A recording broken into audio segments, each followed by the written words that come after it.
कार्तिक, आपको मेरी आवाज आ रही है?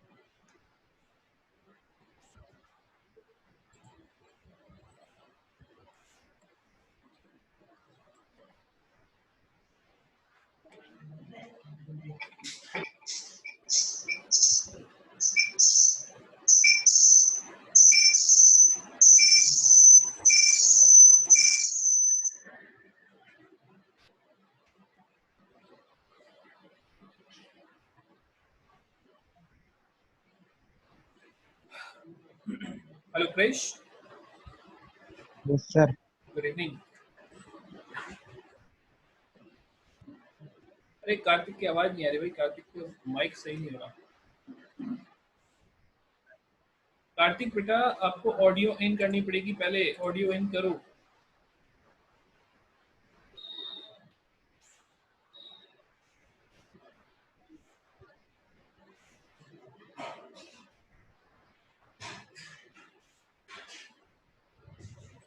Good evening Divyansh.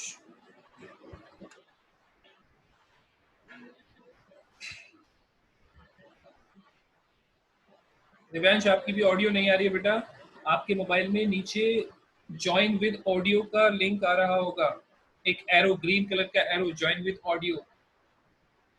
उसको क्लिक करोगे तब आप ऑडियो में एंटर कर पाओगे।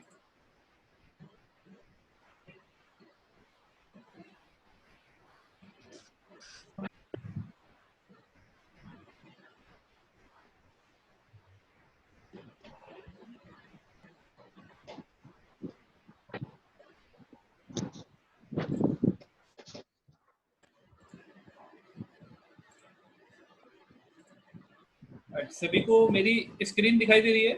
Share yes sir. स्लाइड मतलब पावर पॉइंट दिखाई दे रहा है ना?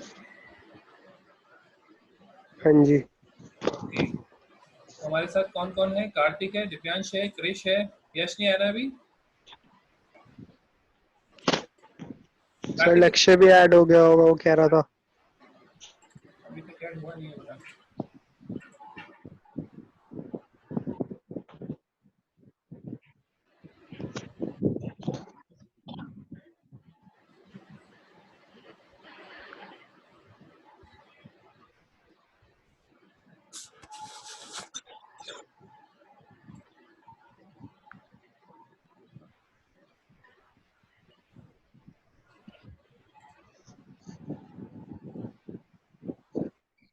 2 मिनट वेट करते हैं, बस स्टार्ट करते हैं।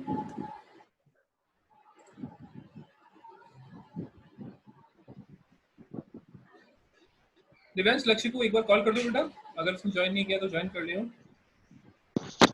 ओके सर, कर रहा हूँ।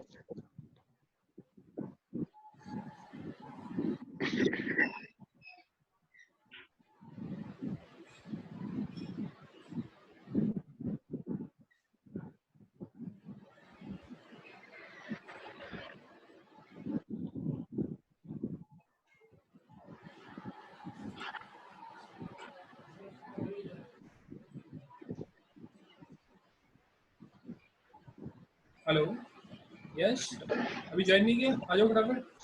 कहाँ हो हाँ तुम? लक्ष्य भाई, सर कह रहे हैं ज्वाइन कर ले, एक बार क्लास स्टार्ट हो गई। क्या चीज? हाँ मैं सेंड करूँ? अच्छा जी जी, तुम्हारा नाम है? कर रहा हूँ। ठीक है, ठीक है, ओके। ओके बच्चों, चलो स्टार्ट करते हैं हम जरा, ठीक है? सभी लोग अपना सर माइक, एक सेकंड वेट कर लो, लक्ष्य आ रहा है। चलो कोई प्रॉब्लम नहीं है, सभी लोग अपना माइक ऑफ कर लेंगे। अगर कोई क्वेश्चन पूछना हो तभी उसको ऑन कीजिएगा, ठीक है? या कोई भी कोई प्रॉब्लम होगी तो उसको ऑन करेंगे, अदरवाइज हम इसको ऑफ रखेंगे माइक।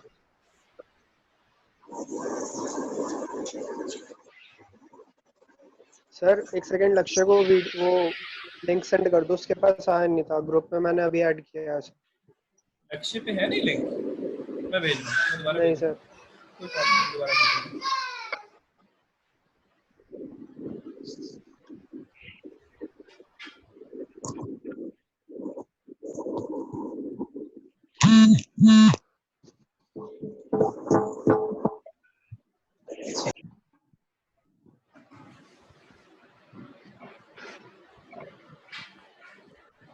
ओके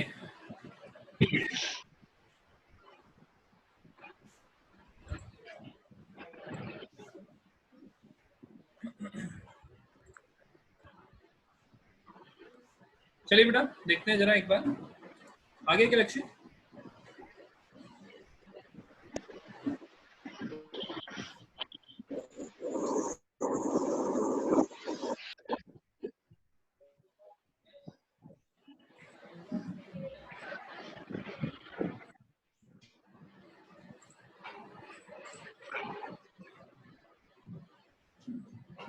लक्ष्य आ गया क्या? लक्ष्य आप देख तो रहे बेटा आवाज?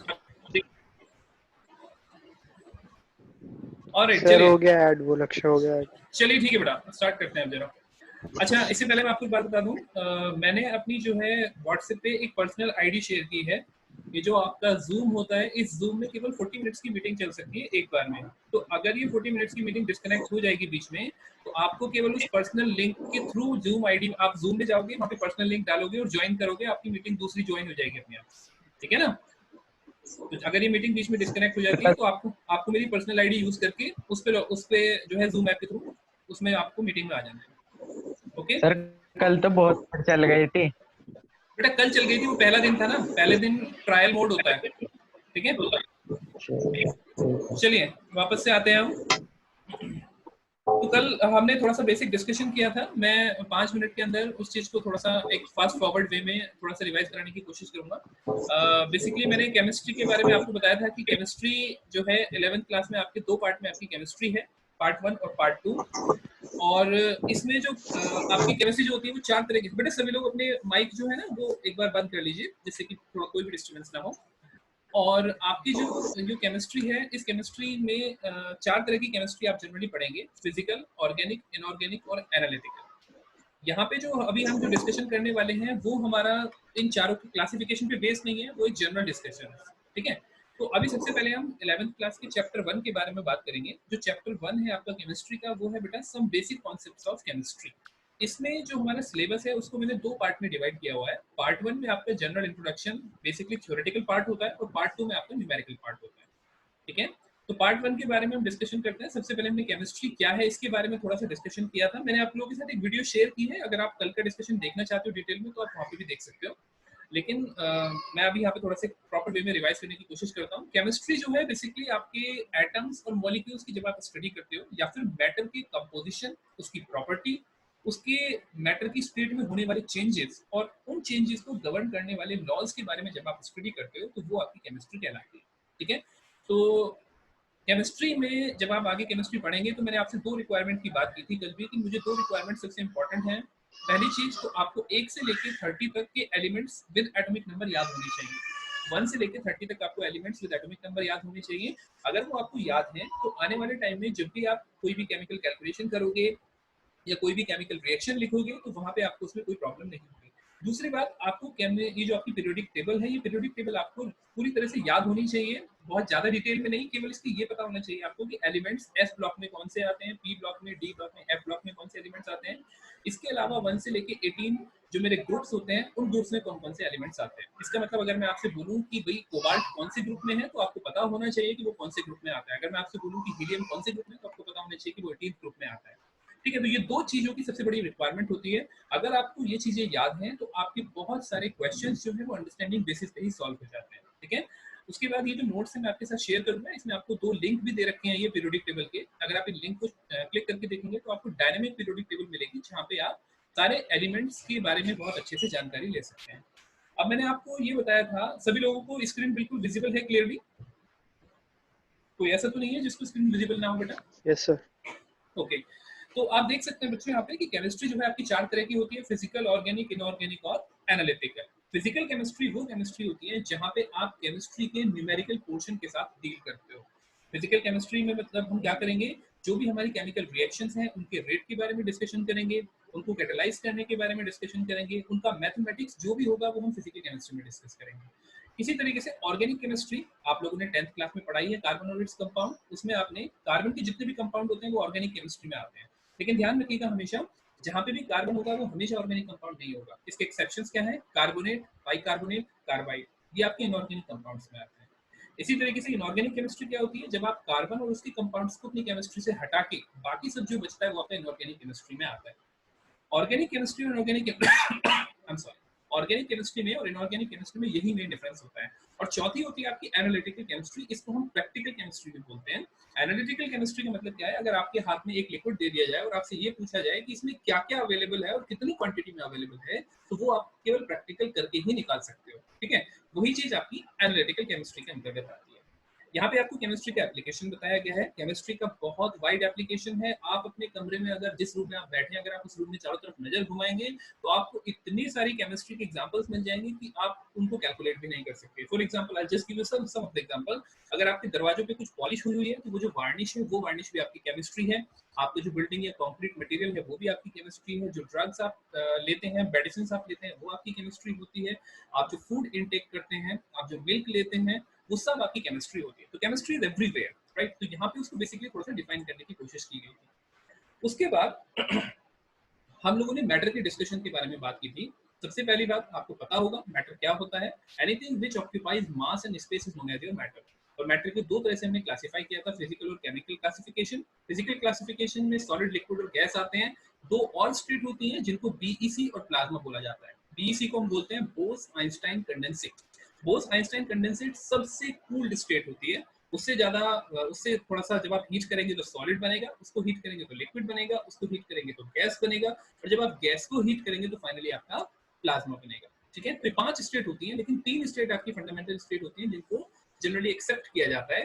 बाकी 2 स्टेट जो होती हैं वो आपकी बहुत ज्यादा हाई टेम्परेचर पे या फिर बहुत ज्यादा लो टेम्परेचर पे ही डेवलप की जा सकती हैं। केमिकल क्लासिफिकेशन में मैंने आपको बताया था कि प्योर सब्सटेंस और मिक्सचर्स होते हैं, और प्योर सब्सटेंस को फर्दर क्लासिफाई कर सकते हैं कौन? एलिमेंट्स में और कंपाउंड्स में। और मिक्सचर को आप क्लासिफाई कर सकते हैं होमोजीनियस और हेटेरोजीनियस मिक्सचर्स में। इनके बारे में अभी हम थोड़ा सा डिस्कशन देखने वाले हैं। सॉलिड, लिक्विड, गैस के बारे में सबको पता है क्या होता है, तो इसको मैं यहाँ पे टाइम वेस्ट नहीं करूंगा। ये कन्वर्जन्स आपको पता होना चाहिए। अगर आप एक सॉलिड को लिक्विड में कन्वर्ट करते हैं तो उसको मेल्टिंग प्रोसेस बोलते हैं। लिक्विड को सॉलिड में कन्वर्ट करते हैं तो उसको फ्रीजिंग प्रोसेस बोलते हैं। बिल्कुल इसी तरीके से लिक्विड जब गैस में कन्वर्ट होता है तो वो आपका इवेपोरेशन कहलाता है, और गैस जब लिक्विड में कन्वर्ट होती है तो वो आपकी कंडेंसेशन कहलाती है। इसी तरीके से जब आप गैस को प्लाज्मा में कन्वर्ट करते हैं तो वो आयनाइजेशन प्रोसेस कहलाता है, और प्लाज्मा को जब आप गैस में कन्वर्ट करते हैं तो वो आपका डी आयोनाइजेशन प्रोसेस कहलाता है। कुछ सॉलिड्स ऐसे भी होते हैं जो डायरेक्ट गैस में कन्वर्ट हो सकते हैं। ठीक है, ऐसे सॉलिड्स को क्या बोलते हैं, कोई बताएगा? Sublime solid. Sublime solid. Sublime solids होते हैं, इसी वजह से इस प्रोसेस को हम सब्लिमेशन प्रोसेस बोलते हैं। जैसे कि हमारा कैम्फर होता है, कपूर। ठीक है, तो ये जो कैम्फर होता है, ये जब आप इसको जलाते हैं तो डायरेक्ट गैस में कन्वर्ट होता है, और इस प्रोसेस को बोलते हैं सब्लिमेशन। और अगर उसकी वेपर को, कपूर की वेपर को वापस से आप सॉलिड में कन्वर्ट करना चाहें टेम्परेचर डाउन करके, तो वो आपको कहलाता है डिपोजिशन। तो ये प्रोसेसेस आपको अच्छे से पता होना चाहिए, इन प्रोसेसेस का नाम क्या होता है। ठीक है, ओके। नेक्स्ट बात आती है प्योर सब्सटेंस की। बहुत ही ब्रीफ में मैं बताना चाहूंगा यहाँ पे, क्योंकि कल हमने बहुत डिटेल में इसका डिस्कशन किया था। आप वो वाली वीडियो एक बार जरूर देखिएगा। तो प्योर सब्सटेंस क्या होता है बच्चों? प्योर सब्सटेंस का मतलब ये होता है, अगर आपके किसी भी एक सब्सटेंस के अंदर केवल एक ही तरह के पार्टिकल हो तो वो आपका प्योर सब्सटेंस होता है। और वो एक ही तरह के पार्टिकल आपके एटम्स भी हो सकते हैं, आपकी मॉलिक्यूल्स भी हो सकते हैं, आपके आयंस भी हो सकते हैं, और आपके कंपाउंड भी हो सकते हैं। अब सबका एक एक एग्जांपल लेके देखते हैं। मान लीजिए मैंने एक जार में, एक मेरे पास एक जार है, उस जार में मैंने सारी की सारी हाइड्रोजन भर दी। जब मैंने सारी की सारी हाइड्रोजन भर दी तो क्या उसके उसके क्या वो एक प्योर सब्सटेंस है कि नहीं है? है। प्योर सब्सटेंस क्यों है? उसके अंदर कौन सा सेम पार्टिकल है? हाइड्रोजन। हाइड्रोजन क्या, एटम या मॉलिक्यूल? मॉलिक्यूल। Molecule, yes. अगर मैं आपसे बोलता कि मैंने एक जार में सल्फर भर दिया, तो सल्फर क्योंकि एक सिंगल एलिमेंट है, तो आप ये बोल सकते थे कि उसके अंदर जितने भी पार्टिकल हैं वो एक ही टाइप के पार्टिकल हैं, और वो है सल्फर का एटम।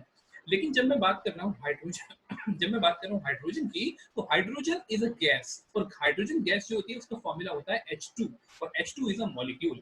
तो जब आप एक जार के अंदर हाइड्रोजन गैस भर रहे हैं तो उसके अंदर आपकी जो सिमिलर टाइप के पार्टिकल्स हैं वो पार्टिकल्स हैं हाइड्रोजन मॉलिक्यूल। इसी तरीके से अगर आप एक जार के अंदर केवल चीनी भर रहे हैं तो क्या वो एक प्योर सब्सटेंस है कि नहीं है? नहीं है, क्यों? नहीं है मॉलिक्यूल। यस, वो भी एक मॉल प्योर सब्सटेंस है। प्योर सब्सटेंस क्यों है? प्योर सब्सटेंस इसलिए है क्योंकि उसके अंदर दो तरीके से आप बोल सकते हैं। उसके अंदर पहली बात तो ये कि हर एक मॉलिक्यूल जो है वो ग्लूकोज का मॉलिक्यूल है, ठीक है ना। तो एक ही टाइप का मॉलिक्यूल है, सारे के सारे एक ही टाइप की मॉलिक्यूल है, तो वो प्योर सब्सटेंस हो गया। और दूसरा आप क्रिस्टल बेसिस पे बोल सकते हैं क्योंकि उसके अंदर जितने भी क्रिस्टल्स हैं वो चीनी के हैं, एक ही टाइप के क्रिस्टल्स हैं, तो इसीलिए भी वो आपका प्योर सब्सटेंस है। तो क्रिस्टलाइन बेसिस पे भी आप उसको प्योर सब्सटेंस बोल सकते हैं और आप एटॉमिक या पार्टिकल बेसिस पे भी उसको प्योर सब्सटेंस बोल सकते हैं। तो भैया अगर एक जग में मैंने पानी भरा हुआ है, तो क्रिश तुम जवाब नहीं दोगे, एक जग में अगर मैंने पानी भरा हुआ है तो क्या वो प्योर सब्सटेंस है कि नहीं है? लक्ष्य।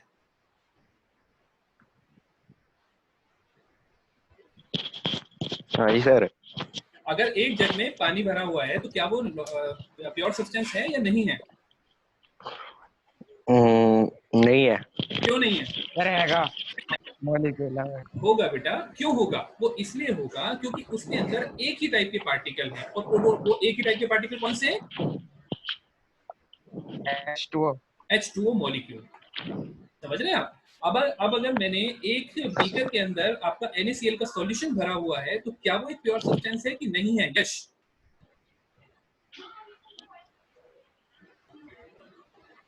क्या यश, सर, एक बार फिर से बोलना। अगर एक बीकर में मैंने NaCl का सॉल्यूशन भरा हुआ है तो क्या वो प्योर सब्सटेंस है कि नहीं है? सर है। क्यों है? सर उसमें मॉलिक्यूल है। कौन सा मॉलिक्यूल है? बताओ बताओ। सही बोला है, लेकिन मॉलिक्यूल कौन सा है? NaCl का है ना बेटा। उसके सर अंदर कंपाउंड है वो तो। बेटा कंपाउंड क्या होता है? क्या ग्लूकोज कंपाउंड नहीं है? वो भी तो एक मॉलिक्यूल है ना। Molecule is the structure, compound is the like overall name. Compound आप हर एक को कंपाउंड बोल सकते हैं, लेकिन उस कंपाउंड में कुछ ना कुछ मॉलिक्यूल्स तो होंगे ना। Water is a compound definitely, but water is also a molecule.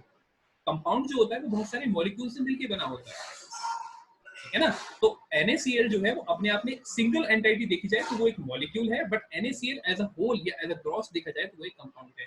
तो मेरे से बताने का मतलब यहाँ पे ये है कि प्योर सब्सटेंस का मतलब होता है जब आपके सिंगल टाइप के पार्टिकल हो, और पार्टिकल यहाँ पे मैं हाईलाइट कर रहा हूँ क्योंकि पार्टिकल आपका मॉलिक्यूल भी हो सकता है, एटम भी हो सकता है, कंपाउंड भी हो सकता है, ठीक है। वाटर हो गया, डायमंड हो गया, बकी बॉल का नाम सुना है? बकी बॉल सभी लोगों ने, फुलरीन C60 सुना है ना? सुना है, सुना हाँ, है। तो क्रिश बोलना नहीं है। क्या बकी बॉल आपका प्योर सब्सटेंस है कि नहीं है? दिव्यांश। सर है। क्यों है? क्यों है बताओ? उसके अंदर कौन सा पार्टिकल है जो सेम है? Sir hydrogen H2O sir. Sir carbon है। कार्बन के कार्बन है, भैया उसमें कार्बन के 60 मॉलिक्यूल्स है, वो अटैच्ड है सारे एक एब्सोल्युटली, साथ। कार्बन के 60 मॉलिक्यूल्स हैं बकी बॉल के अंदर, इसीलिए कार्बन एक सिंगल पार्टिकल अपने आप को रिपीट कर रहा है, तो इसीलिए वो भी आपका प्योर सब्सटेंस हो गया, ठीक है। प्योर सब्सटेंस के बारे में एक खास बात ये होती है, पहली बात तो आप उनको सिंपल फिजिकल मेथड्स के द्वारा सेपरेट नहीं कर सकते। भाई मैंने अगर आपसे कहा कि वाटर का एक मॉलिक्यूल, मैंने आपको थोड़ा सा वाटर दिया और मैंने आपसे कहा कि भैया इसको छान के हाइड्रोजन अलग कर लो, ऑक्सीजन अलग कर लो, क्या कर सकते हो? नहीं कर सकते, है ना। तो ये जो आपके सिंपल फिजिकल मेथड्स होते हैं इनके थ्रू आप उनको सेपरेट नहीं कर सकते। सिंपल फिजिकल मेथड्स के बारे में आप पढ़ चुके हैं, फिल्टरेशन, इवेपोरेशन, डिस्टिलेशन और सब्लिमेशन। अब जैसे आपको यहाँ पे प्योर सब्सटेंस की कुछ एग्जांपल दे रखे हैं। पहला टिन, टिन का जो फॉर्मूला होता है SN होगा, सॉरी एलिमेंट जो उसका सिंबल होता है वो SN होता है। अब टिन क्योंकि उसके अंदर एक ही टाइप के एटम्स होंगे तो वो भी प्योर सब्सटेंस है। Sulphur, diamond, sugar, water, baking soda. Baking soda क्यों है? क्योंकि बेकिंग सोडा के अंदर कौन सी एंटिटी अपने आप को रिपीट कर रही है? बेकिंग सोडा का जो फॉर्मूला होता है, क्या होता है बेकिंग सोडा का फॉर्मूला? NaCO3। सोडियम बाइकार्बोनेट, ठीक है। तो सोडियम बाइकार्बोनेट का जो आपका वो जो कंपाउंड होता है वो लगातार आपको क्या कर रहा है? रिपीट कर रहा है, तो इसीलिए वो भी आपका प्योर सब्सटेंस हो गया। सॉल्ट, सॉल्ट जो है, ठीक है, ये भी आपका प्योर सब्सटेंस हो गया। प्रोटीन के क्रिस्टल, मैंने क्रिस्टल बेसिस पे भी बताया था ना, अगर प्रोटीन के क्रिस्टल हैं तो प्रोटीन का भी एक मॉलिक्यूलर फॉर्मूला होता है, लेकिन प्रोटीन के क्रिस्टल्स हैं तो क्रिस्टल्स बेसिस पे भी उसको कह सकते हैं कि वो एक प्योर सब्सटेंस है। इसी तरीके से कॉपर सल्फेट के क्रिस्टल्स हैं। आगे चलते हैं हम। प्योर सब्सटेंस दो तरह के हो सकते हैं, या तो वो एलिमेंट हो सकता है या फिर वो कंपाउंड हो सकता है। सिंपल सा एग्जांपल, H जो है, जो आपकी पीरियोडिक टेबल में H दे रखा है पहला एलिमेंट, वो आपका एलिमेंट है क्योंकि उसके अंदर सिंगल एटम है, ठीक है। लेकिन जब आप कंपाउंड की बात करते हैं तो अगर एक H दूसरे H के साथ मिलकर हाइड्रोजन गैस बना दे तो वो आपका क्या बन जाता है? कंपाउंड बन जाता है। तो कंपाउंड जो है वो हमेशा केमिकल रिएक्शन के बाद बनता है, लेकिन एलिमेंट जो होता है वो हमेशा नेचर में पाया जाता है। तो कंपाउंड कभी भी आपको नेचर में पड़ा हुआ नहीं मिलेगा। अगर नेचर में मिलेगा भी तो वो भी किसी केमिकल रिएक्शन की वजह से हो गया होगा। फॉर एग्जांपल, अगर आपने मान लिया कुछ ऐसी कंडीशन डेवलप हो गई कि वहाँ पे हीट भी जनरेट हो गई, पानी भी आ गया, तो उस केमिकल रिएक्शन की वजह से आपके कंपाउंड बन सकता है। लेकिन नेचर में हमेशा एलिमेंट्स पाए जाते हैं। कितने एलिमेंट्स होते हैं पीरियोडिक टेबल में? सेकंड स्लाइड में देखा था आपने, 118 118 एलिमेंट्स होते हैं, ठीक है ना। 118 आपके नेचर में एलिमेंट, नेचर में नहीं होते, नेचर में अराउंड 92 के आसपास होते हैं, 92 या 94 के आसपास होते हैं, और बाकी सारे आपके सिंथेटिक होते हैं। तो एलिमेंट जो होता है सबसे प्योर, सबसे सिंपल प्योर सब्सटेंस होता है। कंपाउंड जो होता है वो दो से ज्यादा एलिमेंट्स को मिला के बनता है, ठीक है। उसके अलावा ये मोस्ट एबंडेंट एलिमेंट्स आपको यहाँ पे दे रखे हैं, ज्यादा कुछ इसमें हमें डिस्कस नहीं करना है। एलिमेंट्स जो है आपके तीन तरह के हो सकते हैं। आपने ये 10th क्लास में भी पढ़ा था, मेटल, नॉन मेटल, मेटलॉइड्स के बारे में। What are metalloids?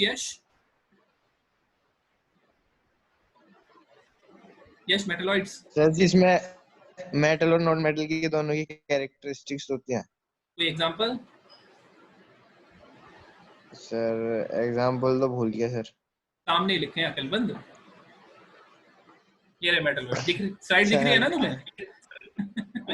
हाँ सर दिख रही है। क्या है ये जो एग्जांपल लिखे हैं, इनके नाम बताना जरा। पहला एग्जांपल सिलिकॉन, दूसरा सिलिकॉन, दूसरा सर आर्सेनिक, आर्सेनिक, तीसरा सर बिस्मथ, बिस्मथ, चौथा एंटीमनी, ठीक है। तो भैया पहली बात तो ये पीरियोडिक टेबल के हर एलिमेंट का नाम अच्छे से पता होना चाहिए। बहुत सारी वीडियोस हैं यूट्यूब पे, अगर आप कहोगे मैं व्हाट्सएप पे शेयर कर दूंगा, लेकिन यूट्यूब पे डालोगे कि पीरियोडिक टेबल कैसे याद की जाए तो हजारों वीडियो निकलेंगी, इसीलिए मैं उसके ऊपर कोई वीडियो नहीं बनाना चाहता। आप आराम से देख के याद कर सकते हो, लेकिन याद सबको होनी चाहिए, ठीक है भैया। दूसरी बात, आपके कंपाउंड जो होते हैं, क्या बेटा? सर इस स्लाइड की पीडीएफ डाल देना। अभी आज ही डाल दूंगा बेटा, आज ही डाल दूंगा। कंपाउंड जो होते हैं वो आपके दो तरह के, ऑर्गेनिक, इनऑर्गेनिक, पहले डिस्कस कर चुके हैं। मिक्सचर क्या होता है? देखिए मिक्सचर और प्योर सब्सटेंस एक दूसरे के बिल्कुल ऑपोजिट है। मिक्सचर में क्या होता है, मिक्सचर के अंदर आपके एक से ज्यादा टाइप के पार्टिकल्स होते हैं, लेकिन प्योर सब्सटेंस में आपका केवल एक ही टाइप का पार्टिकल होता है, ठीक है ना। अब वो पार्टिकल कुछ भी हो सकता है। अगेन जब मैं पार्टिकल की बात कर रहा हूँ तो particle can be anything, particle can be atom, molecule, particle can be ion. अब जैसे आप यहाँ पे फिगर जो आपको दिखाई दे रही है, यहाँ पे भी आप देख सकते हैं कि यहाँ पे आपका ये जो दिखा रखा है, ये एक मॉलिक्यूल है, रेड व्हाइट कलर का जो है टॉप पे, ठीक है। तो दो मॉलिक्यूल्स हैं यहाँ पे, एक एलिमेंट ब्लू कलर का है, एक एलिमेंट आपका रेड कलर का है। तो अगर मैं आपसे यहाँ पे कंपोजिशन पूछूं तो आप क्या बताएंगे?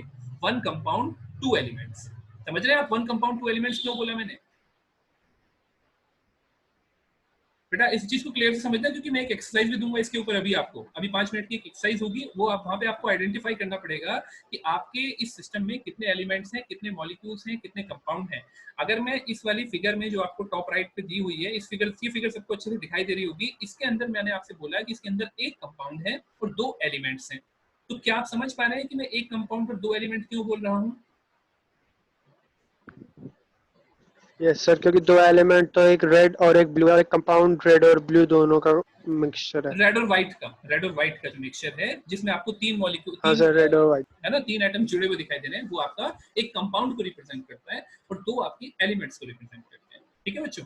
तो मिक्सचर जो होता है वो आपके 2 से ज्यादा प्योर सब्सटेंसेस का जब मिक्स करके, सिंपल मिक्स करके रख देते हैं, तब आपका मिक्सचर बनता है। ध्यान रखिएगा कंपाउंड और मिक्सचर में सबसे इंपॉर्टेंट डिफरेंस क्या है। कंपाउंड हमेशा केमिकल रिएक्शन के बाद बनता है, लेकिन मिक्सचर के अंदर कभी केमिकल रिएक्शन नहीं होती। मैंने अगर नमक और चीनी को मिला के रख दिया तो वो एक मिक्सचर है, लेकिन अगर मैंने दूध में दही डाल दी तो वो जो आपकी दही जमेगी वो आपका फाइनली क्या कहलाएगा? एक कंपाउंड कहलाएगा, ठीक है। तो कंपाउंड बनने के बाद, कंपाउंड जो होता है वो हमेशा केमिकल रिएक्शन से बनता है, और केमिकल रिएक्शन जब भी होती है या तो वो एक्सोथर्मिक होगी या फिर वो एंडोथर्मिक होगी, ठीक है। यश, एक्सोथर्मिक रिएक्शन और एंडोथर्मिक रिएक्शन क्या होती है? यश ओनली।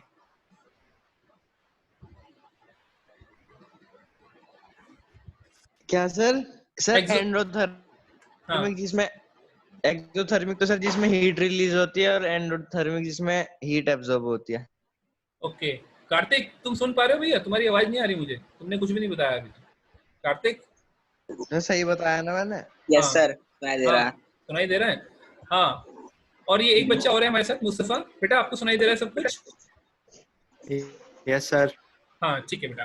तो आपका नाम क्या है बेटा? पूरा नाम क्या है आपका? सर मोहम्मद मुस्तफा। मुस्तफा, चलो ठीक है, मुस्तफा नाम काफी है, मैं इससे ही बात करूंगा आपसे। ओके, तो जी सर। ये जो है मतलब एंडोथर्मिक और एक्सोथर्मिक रिएक्शंस जब होंगी तब उन दोनों रिएक्शंस के माध्यम से ही आपके पास कोई ना कोई कंपाउंड बनेगा। तो अगर आपके पास कंपाउंड बन रहा है तो केमिकल रिएक्शन जरूर हुई होगी, ठीक है। अब देखो यहाँ पे मिक्सचर में मैंने आपको कुछ एग्जांपल दिए हैं। शुगर सॉल्यूशन इन वाटर, इसको मैंने मिक्सचर क्यों बोला? इसको मिक्सचर मैंने इसलिए बोला क्योंकि पानी को जब भी आप चीनी में, वो सॉरी, चीनी को जब भी आप पानी में घोलते हैं तो कोई केमिकल रिएक्शन नहीं होती है। वो क्या होता है कि चीनी जो होती है वो पानी के जो बीच में एटॉमिक डिस्टेंस होता है वो डिस्टेंस में जाके फिक्स हो जाती है, लेकिन उसके बीच में कोई केमिकल रिएक्शन नहीं होती, क्योंकि अगर केमिकल रिएक्शन होती तो जो भी कंपाउंड बनता उसका केमिकल फॉर्मूला जरूर होता है। ये बात हमेशा याद रखिएगा। अगर आप किसी चीज को केमिकल कंपाउंड बोल रहे हैं तो उसका केमिकल फॉर्मूला होना जरूरी है। अगर आपके पास इस चीज का केमिकल फॉर्मूला नहीं है तो आप इसे कंपाउंड नहीं बोल सकते। चीनी को पानी में मिलाया तो क्या इसका कोई केमिकल फॉर्मूला हो सकता है? नहीं हो सकता। लेकिन अगर मैंने आपसे कहा NaCl सॉल्यूशन, डेफिनेटली वो एक कंपाउंड है। समझ रहे हैं आप? तो अगर मैंने यहाँ पे आपसे बोला सॉफ्ट ड्रिंक, तो सॉफ्ट ड्रिंक को मैंने मिक्सचर क्यों बोला? Why I am calling soft drink as a mixture? Kartik, sir क्योंकि कार्बन डाइऑक्साइड। चलो बता ही दिया तुमने, मैं फिर दोबारा से बता देता हूँ। क्योंकि उसके अंदर आपकी कार्बन डाइऑक्साइड, आपको देखा है ना, अगर आपने जो आपकी कोल्ड ड्रिंक है अगर उसको थोड़ी देर 1 घंटे ग्लास में निकाल के रख दो तो उसका फिज खत्म हो जाता है, तो कोल्ड ड्रिंक अच्छी नहीं लगती फिर वो। तो वो जो फिज खत्म हो जाते हैं मतलब उसके अंदर जो कार्बन डाइऑक्साइड थी वो कार्बन डाइऑक्साइड एटमॉस्फेयर में रिलीज हो गई, और रिलीज हो गई तो आपको केवल पानी बचा, है ना। तो सॉफ्ट ड्रिंक जो होती है उसके अंदर दो दो अलग अलग टाइप के मतलब फेजेस होते हैं, एक गैसियस फेज और एक लिक्विड फेज। इसी वजह से उसको आप मिक्सचर बोलते हैं। उनके अंदर कोई केमिकल रिएक्शन नहीं होती, क्योंकि अगर केमिकल रिएक्शन हो जाती तो कार्बन डाइऑक्साइड रिलीज नहीं हो सकती थी कभी भी, ठीक है ना। अभी हम एक डिफरेंस के माध्यम से कंपाउंड और मिक्सचर के बीच में एक डिफरेंस देखेंगे भी। अच्छा, मिक्सचर जो होता है वो दो तरह के होते हैं बेटा, एक होमोजीनियस मिक्सचर होता है और एक हेट्रोजीनियस मिक्सचर होता है। होमोजीनियस मिक्सचर का मतलब ये होता है जब आपके पार्टिकल्स ने अपने मिक्सचर में अपने आप को पूरी तरीके अच्छे तरीके से डिस्ट्रीब्यूट कर रखा है। इसका कल भी मैंने जो एग्जांपल दिया था उसी के थ्रू मैं आपको समझाऊंगा। आप लोग जब स्कूल जाते हो तो सब बच्चे एक जैसी यूनिफॉर्म पहन के आते हैं, तो उस एक जैसी यूनिफॉर्म का मतलब क्या होता है? क्या सभी लोग बिल्कुल व्हाइट कलर के कपड़े पहन के आते हैं? नहीं। मान लीजिए आपकी जो ड्रेस है, आपकी जो यूनिफॉर्म है वो है ग्रे कलर की पैंट है, व्हाइट कलर की शर्ट है और ब्लू कलर की आपकी टाई है। तो आपके स्कूल में जितने भी बच्चे होंगे, हालांकि वो अलग अलग कलर की तीनों चीजें पहन रहे हैं, बट हर बच्चा बिल्कुल उन्हीं कलर्स की वो तीनों चीजें पहन के आएगा। इसका मतलब ये है कि आपका जो कॉलेज है उस कॉलेज के बच्चों की ड्रेस में एक यूनिफॉर्मिटी है और वहां पे वो एक होमोजीनियस मिक्सचर हो गया। लेकिन अभी क्या हुआ कि उनमें से 10-15 बच्चे ऐसे हैं, उन बच्चों ने क्या किया, अपनी ड्रेस कोड चेंज कर लिया, वो अपने घर के कपड़ों में कॉलेज आ गए। तो जब वो असेंबली में खड़े होंगे तो आप देखिए, और वो सारे साथ एक साथ खड़े हो गए, जब वो असेंबली में खड़े होंगे और अगर आप छत पे से देखेंगे तो क्या वो आपको अलग से दिखाई देंगे कि नहीं दिखाई देंगे? तो जब आपके उस यूनिफॉर्मिटी को कोई भंग करने के लिए आ जाता है, उस यूनिफॉर्मिटी को कोई खराब कर देता है, तो वहीं पे आपका मिक्सचर जो होता है वो हेट्रोजीनियस बन जाता है। होमोजीनियस मिक्सचर और हेट्रोजीनियस मिक्सचर में एक सबसे इंपॉर्टेंट डिफरेंस ये होता है कि होमोजीनियस मिक्सचर में आप किसी भी जगह से कोई सैंपल उठाइए, आपको वो सैंपल हमेशा सेम मिलेगा। फॉर एग्जांपल, अगर आपने एक बीकर में पानी कुछ एक मिक्सचर भरा हुआ है, उस होमोजेनियस मिक्सचर भरा हुआ है, तो आप उसकी सरफेस से अगर एक चम्मच में वो मिक्सचर उठाएंगे और उसकी बॉटम से अगर उसके एक चम्मच में मिक्सचर उठाएंगे तो उन दोनों में जो कंपोजिशन होगा वो बिल्कुल कांस्टेंट होगा, वो बिल्कुल सेम होगा। लेकिन हेट्रोजीनियस में डिफरेंट होगा। हेट्रोजीनियस में डिफरेंट कैसे होगा? अगर आप सरफेस से उठाएंगे तो वहां पे क्वांटिटी का रेशियो डिफरेंट होगा, अगर आप बॉटम से उठाएंगे तो वहां पे क्वांटिटी का रेशियो डिफरेंट होगा। इसका एक एग्जांपल दे देते हैं। अगर आपने समुद्र का पानी लिया, समुद्र के पानी में नमक घुला होता है, अगर आपने समुद्र के पानी को एक बीकर में भरा, उसके सरफेस से एक चम्मच पानी उठाइए और उसके बॉटम से एक चम्मच पानी उठाइए, भैया दोनों में नमक का और पानी का रेशियो जो होगा वो x रेशियो y बिल्कुल फिक्स रहेगा। मान लेते हैं उसमें 20% नमक है तो 20% उस वाली चम्मच में भी होगा, 20% उस वाली चम्मच में भी होगा। लेकिन अब मैंने क्या किया, अब मैंने एक बीकर में रेत घोल दिया। जब मैं रेत को घोलूंगा तो थोड़ी देर बाद रेत मेरा नीचे बैठ जाएगा उसकी तली में। तो अगर मैं सरफेस से ऊपर से उसका एक चम्मच लूंगा तो वहां पे रेत की क्वांटिटी केवल 1% होगी पानी में। लेकिन जब मैं उसको बॉटम से लूंगा तो वहां पे 99% रेत होगा और 1% वाटर। तो इसका मतलब जो कंपोजिशन चेंज हो रहा है ये आपका हेट्रोजीनियस मिक्सचर को रिप्रेजेंट करता है, ठीक है। तो होमोजीनियस और हेट्रोजीनियस में समझ में डिफरेंस समझ में आया आप लोगों को? Yes sir. कोई कंफ्यूजन नहीं है ना? ऑलराइट, चलिए आगे बढ़ते हैं। तो यहाँ नहीं पे सर। देखिए, यहाँ पे देखिए बेटा, आपका जो डिफरेंस है कल हमने यहाँ इस वाली स्लाइड पे कंप्लीट किया था, कंपाउंड में और मिक्सचर में क्या डिफरेंस होता है, बहुत इंपॉर्टेंट डिफरेंस होता है। बच्चे इस चीज में बहुत ज्यादा कंफ्यूज करते हैं। तो आप इस डिफरेंस को दोबारा से एक बार देख लीजिएगा। पहली बात तो ये कि कंपाउंड जो होता है वो केमिकल रिएक्शन के बाद बनता है, जब तक केमिकल रिएक्शन नहीं होगी वो मिक्सचर रहेगा, कंपाउंड नहीं बनेगा।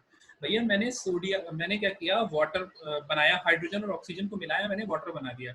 लेकिन अगर मैंने एक बीकर में हाइड्रोजन भर दी और ऑक्सीजन भर दी, लेकिन उनके बीच में कोई केमिकल रिएक्शन नहीं हो पा रही है किसी रीजन की वजह से, तो वो मेरा मिक्सचर कहलाएगा, वो मेरा कंपाउंड नहीं कहलाएगा। दूसरी बात, जो आपके कंपाउंड होते हैं उसके अंदर आपका जो रेशियो होता है किसी भी एलिमेंट्स का, किसी भी दो एलिमेंट्स का, वो हमेशा फिक्स रहता है। आप वाटर चाहे कृष के घर का ले लो, चाहे यश के घर का ले लो, चाहे लक्ष्य के घर का ले लो, वाटर का जो मॉलिक्यूल होगा उस मॉलिक्यूल में हमेशा 2 हाइड्रोजन और 1 ऑक्सीजन ही होगा। ऐसा नहीं है कि लक्ष्य के घर पे 2 हाइड्रोजन जो है 1.5 हाइड्रोजन हो गया और कृष के घर पे जो है वो 1.7 हाइड्रोजन हो गया, ऐसा नहीं हो सकता है ना। वो बिल्कुल फिक्स रेशियो रहेगा क्योंकि वो एक कंपाउंड है, वो यूनिवर्सली फिक्स रहेगा। दूसरी बात, कंपाउंड का हमेशा एक डेफिनेट फॉर्मूला होता है। डेफिनेट फॉर्मूला मतलब H2O, H3O नहीं हो सकता, H1.5O नहीं हो सकता, H2.5O नहीं हो सकता, that will be absolutely fix. Next, compound जो होता है वो हमेशा होमोजीनियस होता है। होमोजीनियस हेटेरोजीनियस में आपको बताई चुका हूं क्या होता है, ठीक है।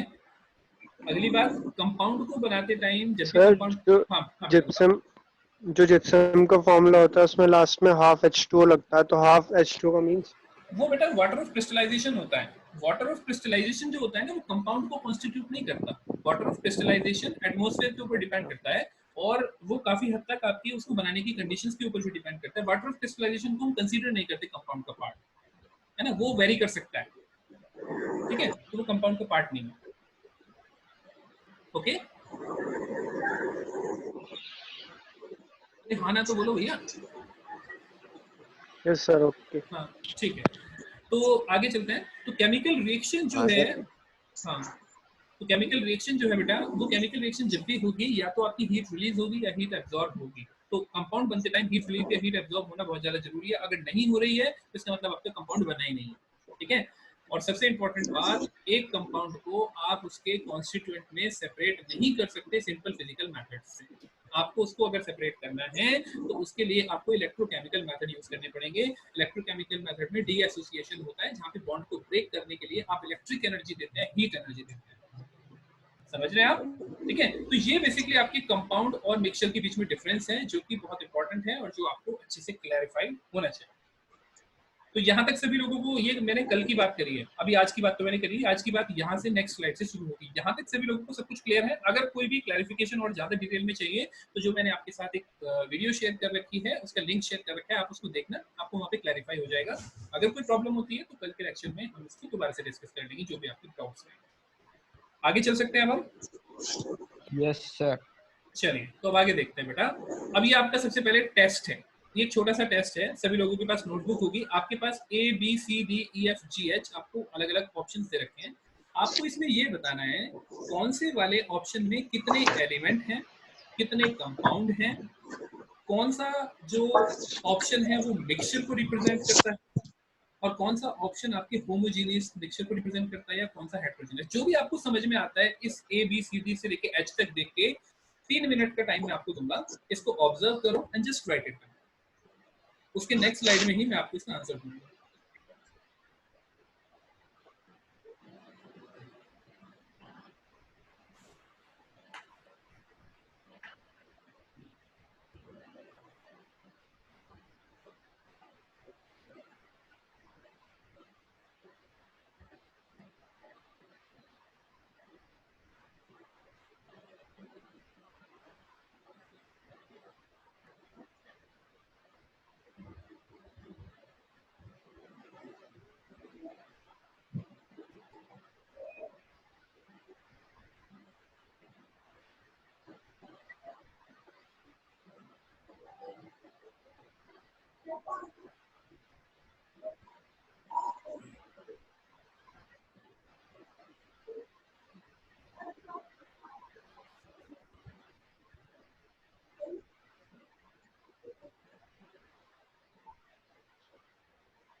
हाँ जी, हो गया सभी लोगों का?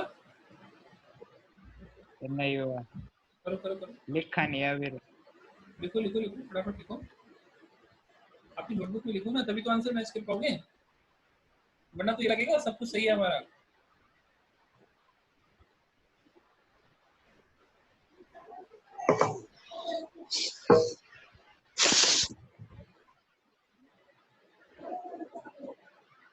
यश हो गया?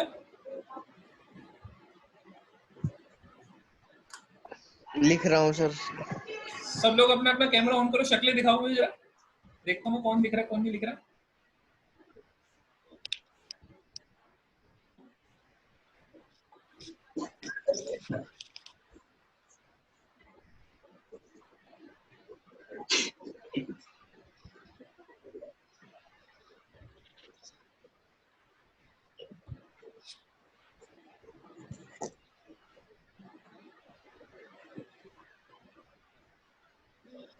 आपने अरे तो गंजे हो गए दोनों।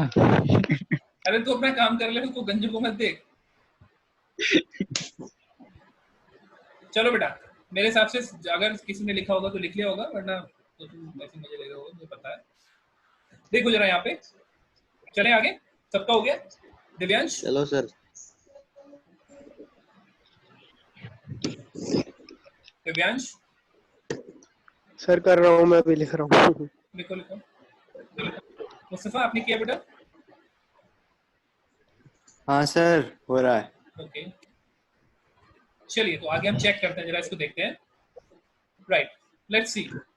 जो आपका पहला वाला है वो आपका प्योर सब्सटेंस है। क्यों है प्योर सब्सटेंस? क्योंकि उसके अंदर केवल एक ही एलिमेंट है, कोई कंपाउंड नहीं है, और एक एलिमेंट है। वो कैसे पता लगा? क्योंकि सारे के सारे रेड कलर के हैं। ठीक है, इसमें तो कोई कंफ्यूजन होना ही नहीं चाहिए। बी पे आते हैं। बी आपका मिक्सचर है। हाँ, बी आपका मिक्सचर है। मिक्सचर क्यों है? क्योंकि इसमें दो तरह के पार्टिकल हैं, एक एटम है और एक मॉलिक्यूल है। और क्योंकि एक एटम है, एक ही टाइप का एटम है रेड कलर का, तो एक एलिमेंट को रिप्रेजेंट कर रहा है, और दूसरा जो है वो आपका एक किसको रिप्रेजेंट कर रहा है? एक कंपाउंड को रिप्रेजेंट कर रहा है। ठीक है, तीसरा जो है आपका मिक्सचर है अगेन। क्यों? क्योंकि यहाँ पे भी आपका कंपाउंड भी है और एटम भी है। तो कंपाउंड जो है वो ब्लू कलर से रिप्रेजेंट हो रहा है। ठीक है, सॉरी सॉरी सॉरी, ये ब्लू कलर वाला कंपाउंड नहीं है, ये ब्लू कलर का आपका एलिमेंट रिप्रेजेंट करता है, क्योंकि दोनों एक ही जैसे हैं ना। तो ये एलिमेंट को रिप्रेजेंट कर रहा है, और येलो कलर का भी आपका एलिमेंट को रिप्रेजेंट कर रहा है। ब्लू कलर वाले में दो एटम है एक एलिमेंट में, जैसे कि हाइड्रोजन मान लेते हैं H2, और येलो वाला जो है वो मान लीजिए जैसे सल्फर है, जिसके अंदर सिंगल एटॉमिक जो एलिमेंट होता है। इसी तरीके से डी को आप देखिए, डी आपके एक मिक्सचर को रिप्रेजेंट करता है। मिक्सचर को क्यों रिप्रेजेंट करता है? यहाँ पे दो पार्टिकल है, दोनों पार्टिकल कौन कौन से हैं? दो अलग अलग कंपाउंड। ठीक है, ई जो है वो भी आपके मिक्सचर को रिप्रेजेंट करता है। यहाँ पे एक एलिमेंट है और एक कंपाउंड है। एलिमेंट ब्लू कलर है, कंपाउंड आपका ये जो ब्लू कलर में दिखाई दे रहा है। इसी तरीके से एफ में भी आपका मिक्सचर है, क्योंकि मिक्सचर में हालांकि कोई भी कंपाउंड नहीं है, लेकिन जितने भी एलिमेंट हैं वो सारे के सारे अलग हैं। तीनों एलिमेंट हैं इसके अंदर, एक पिंक कलर है, एक ब्लू कलर है, एक ग्रीन कलर। और इसी तरीके से जी को अगर आप देखेंगे, वो आपका एक प्योर सब्सटेंस है, क्योंकि इसके अंदर एक ही टाइप का कंपाउंड है। ठीक है, इसी तरीके से आपका H है मिक्सचर, जिसमें दो एलिमेंट हैं। दो एलिमेंट कौन कौन से भैया? यश, दो एलिमेंट कौन कौन से हैं? कलर में बताओ मुझे, कलर में। क्या है? यश, कार्तिक इसको चुप कर अपने भैया को। Yes sir. हाँ बेटा बताओ, इसमें ये दो एलिमेंट कौन कौन से हैं? इसमें कलर बताओ मुझे दोनों एलिमेंट्स का। H में अच्छा सर, ये ब्लू और येलो। ये एलिमेंट है? नहीं कार्तिक, सर, रुक जाओ सर येलो ग्रीन। येलो और ग्रीन। तो येलो, सिंपल येलो कलर जो है वो भी एलिमेंट को रिप्रेजेंट कर रहा है, सिंपल ग्रीन कलर जो है वो भी एलिमेंट को रिप्रेजेंट कर रहा है, और जो आपका ब्लू एंड येलो वाला है वो आपके कंपाउंड को रिप्रेजेंट कर रहा है। ठीक है, तो एक कंपाउंड के दो मॉलिक्यूल्स यहाँ पे दे रखे हैं, तो यहाँ पे एक कंपाउंड है और दो एलिमेंट है। कितने लोगों के सारे सही हैं? किसी को सारे सर सही मेरा हैं? सर सी वाला गलत। कौन सा? सी वाला? हाँ सर, मुझे लगा ये कंपाउंड है ब्लू वाला। हाँ हाँ, सर अगर सी वाले गलत है। नहीं नहीं, अगर वो कंपाउंड भी है ना बेटा, तो उस कंपाउंड, अगर ये जो मान लेते हैं ब्लू वाला कंपाउंड भी है, तो भी वो कंपाउंड के अंदर दो सेम एटम है। और अगर किसी कंपाउंड के अंदर दो सेम एटम है, तो वो एलिमेंट भी तो हो सकता है, और क्या हो सकता है? समझ रहे हैं आप? तो एलिमेंट सर मॉलिक्यूल भी तो हो सकता है। हाँ मॉलिक्यूल भी हो सकता है, लेकिन मॉलिक्यूल जो है अगर हाइड्रोजन को भी रिप्रेजेंट कर रहा है, मान लेते हैं कि हाइड्रोजन मॉलिक्यूल को रिप्रेजेंट कर रहा है, तो भी यहाँ पे एलिमेंट तो 2 ही हुए ना बेटा। लेकिन वैसे यहाँ सर पे एक हाँ। बात, हाँ लेकिन यहाँ पे एक बात बताऊँ, यहाँ पे 2 एलिमेंट बोल रहा है तो इसका मतलब ये है कि जुड़े हुए नहीं है, ये सारे के सारे अलग अलग, ठीक है ना, ये सारे के सारे एटम्स जो है बिल्कुल जी। अलग है। भैया यहाँ तक कोई कंफ्यूजन हो तो मुझे बताओ, आगे हम अब नई स्लाइड से नया टॉपिक शुरू करने वाले हैं, प्रॉपर्टीज। यहाँ तक कोई कंफ्यूजन किसी को? सभी छात्र हाँ या ना में जवाब दे सकते हैं। चलो सर। चलें, चलो तो आगे चलते हैं बेटा। अब बात आती है चलो। बच्चों प्रॉपर्टीज ऑफ मैटर की। प्रॉपर्टी क्या होती है? What do you mean by property? Kartik property क्या होती है पहले मुझे बताओ, तब आगे चलते हैं। What do you mean by property?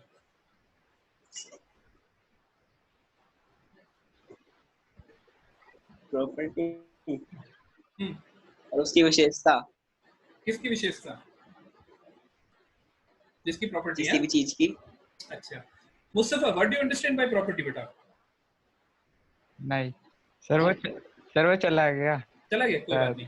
हाँ जी क्रिश, प्रॉपर्टी आप बताओ क्या होती है प्रॉपर्टी? सर शायद किसी भी सब्सटेंस को डिफाइन करने के लिए जो भी मतलब उसकी कैरेक्टरिस्टिक्स होती हैं वो प्रॉपर्टीज हैं उसकी। Lakshya, any guess what is property? Sir किसी भी सब्सटेंस की कैरेक्टरिस्टिक्स जिससे उसके बारे में पता चले।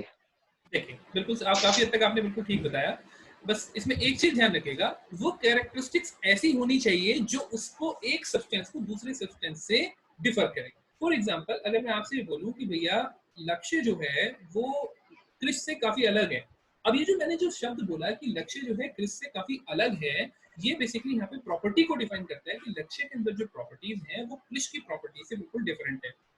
समझ रहे हैं आप? तो यहाँ पे आपको डेफिनेशन क्या दी है? Characteristics that are used to distinguish one substance from the another. एक जो कैरेक्टरिस्टिक होती है, ऐसी कैरेक्टरिस्टिक जो एक सब्सटेंस को दूसरे सब्सटेंस से डिस्टिंग्विश यानी डिफरेंशिएट कर सके, वही आपकी प्रॉपर्टी कहलाती है। या फिर और the characteristic that give each substance it's unique identity. मैंने कहा कि भैया नमक को आप कैसे पहचानोगे?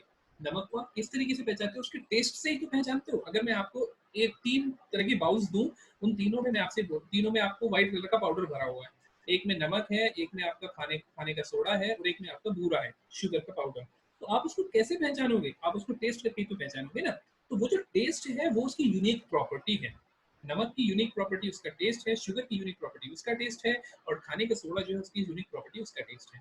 तो वो टेस्ट जो है वही आपका डिस्टिंग्विश करने में काम आता है, तो वही एक प्रॉपर्टी है। तो डिस्टिंग्विश करना बहुत जरूरी है, उस प्रॉपर्टी के बेस पे उन दोनों को डिस्टिंग्विश या उसको किसी और चीज से डिस्टिंग्विश किया जा सके, तभी वो उसकी प्रॉपर्टी कहलाएगी। ये जो प्रॉपर्टी होती है, प्रॉपर्टी बेटा आपकी 2 तरह की हो सकती है, फिजिकल प्रॉपर्टी और केमिकल प्रॉपर्टी। कल भी मैंने आपको बताया था फिजिक्स और केमिस्ट्री में या फिर फिजिकल और केमिकल में क्या डिफरेंस होता है। फिजिकल प्रॉपर्टी या फिजिकल चीजों में डिफरेंस ये होता है, फिजिकल चीजों का मतलब ये होता है अगर आप किसी चीज को अपनी सेंसेस से पहचान सकते हो, फॉर एग्जांपल देखकर, सूंघ कर, टेस्ट करके, टच करके, या किसी भी अपनी सेंस के थ्रू अगर आप किसी चीज को डिफरेंशिएट कर सकते हो या पहचान सकते हो कि ये क्या है, तो वो उसकी फिजिकल अपीयरेंस या फिजिकल प्रॉपर्टी में आता है। लेकिन अगर आप उसको देख के ना पहचान पाओ तो वो आपका केमिकल कैरेक्टरिस्टिक्स में या केमिकल प्रॉपर्टी में आता है। फॉर एग्जांपल मैंने आपको 2 कांच के ग्लास में व्हाइट कलर का लिक्विड दिया, ठीक है भैया, दो बताओ, दोनों में जो है आपका ट्रांसपेरेंट कलर का लिक्विड भरा हुआ है, बताओ दोनों में क्या है? बता सकता है कोई? सर पता नहीं सर नहीं बता केमिकल प्रॉपर्टीज से बता। एग्जैक्टली, ये आपको केमिकल प्रॉपर्टी से पता लगेगा। उसको या तो आपको एक तरीका है, या तो आप उसको टेस्ट करके भी बता सकते हो, लेकिन जरूरी नहीं है कि 2 चीजों का अगर टेस्ट सेम है तो दोनों बिल्कुल सेम है, ठीक है ना। टेस्ट सेम होने के बावजूद भी उनके केमिकल कंपोजिशन में बिल्कुल डिफरेंस हो सकता है। वोडका और जो आपकी क्या कहते हैं, जो बियर होती है, बियर भी रिफाइंड वाली, वोडका और बियर में दोनों में डिफरेंस हो सकता है, लेकिन उनका टेस्ट काफी हद तक आपको सेम लग सकता है, ठीक है। इसी तरीके से आपका जो सिरका है व्हाइट कलर का, जो व्हाइट विनेगर आता है, और वाटर, उन दोनों को आप देख के नहीं पहचान सकते, आपको या तो उनको टेस्ट करके पहचानना पड़ेगा। तो अगर आप किसी भी सेंस के थ्रू पहचान रहे हैं तो वो फिजिकल प्रॉपर्टीज में आता है, अगर आप उसको टेस्ट किसी भी सेंस के थ्रू नहीं पहचान पा रहे हैं तो आप उसको केमिकल प्रॉपर्टीज में रखें। अच्छा, फिजिकल प्रॉपर्टी आपकी 2 तरह की प्रॉपर्टी होती है, इंटेंसिव और एक्सटेंसिव। अब इनका क्या मतलब होता है, आइए आगे देखते हैं। सबसे पहले फिजिकल प्रॉपर्टी की बात कर लेते हैं। Property that can be measured और observed without changing the chemical nature और आइडेंटिटी और कंपोजिशन ऑफ द सब्सटेंस। ऐसी प्रॉपर्टी जिसको किसी भी सब्सटेंस के केमिकल प्रॉपर्टीज में चेंज किए बिना या केमिकल नेचर में चेंज किए बिना आप पहचान लो, आप सेपरेट आउट कर सको, वही उसकी फिजिकल प्रॉपर्टी कहलाती है। फॉर एग्जांपल कलर, भैया मेरे सामने कोई चीज रखी हुई है, मैंने उसको देखा, मैं उसको देख के ही बता सकता हूँ लाल कलर की है, पीली कलर की है, ये मेरी फिजिकल प्रॉपर्टी होगी।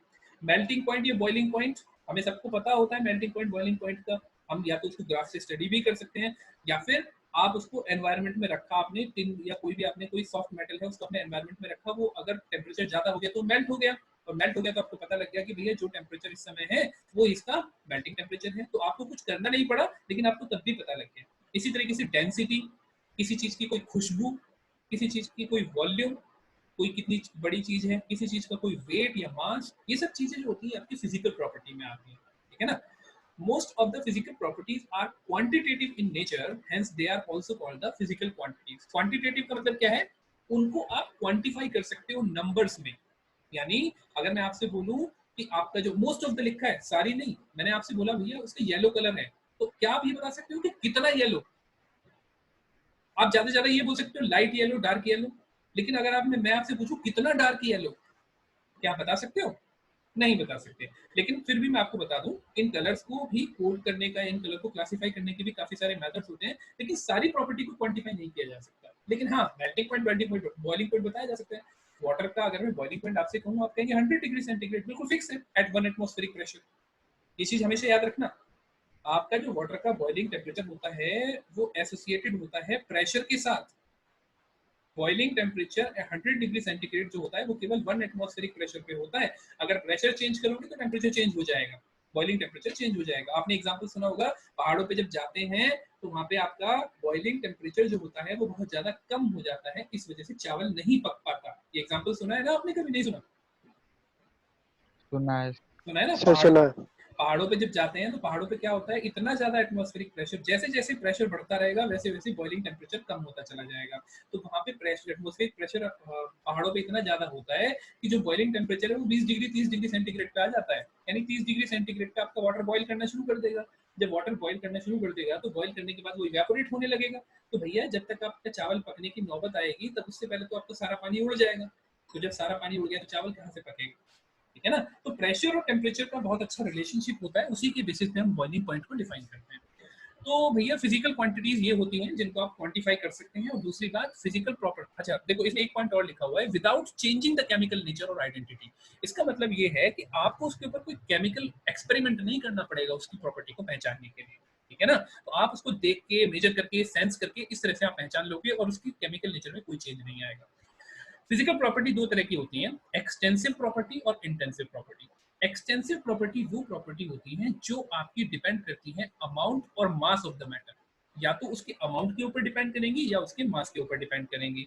और इंटेंसिव प्रॉपर्टी वो होती है जो आपके मास के ऊपर डिपेंड नहीं करती। अब देखो मास और अमाउंट का मतलब क्या होता है, मैं आपको यहाँ पे एक एग्जांपल के थ्रू समझाता हूँ एक्सटेंसिव और इंटेंसिव प्रॉपर्टी। मैंने आपको एक ग्लास में पानी दिया, मैंने आपसे कहा कि भैया एक बात बताओ कि एक इस ग्लास के पानी को, आधे पानी को एक कटोरी में ले लो, आपने ले लिया। मैंने आपसे कहा कि ग्लास के पानी का बॉइलिंग पॉइंट कितना है, आप कहेंगे जी 100 डिग्री सेंटीग्रेड।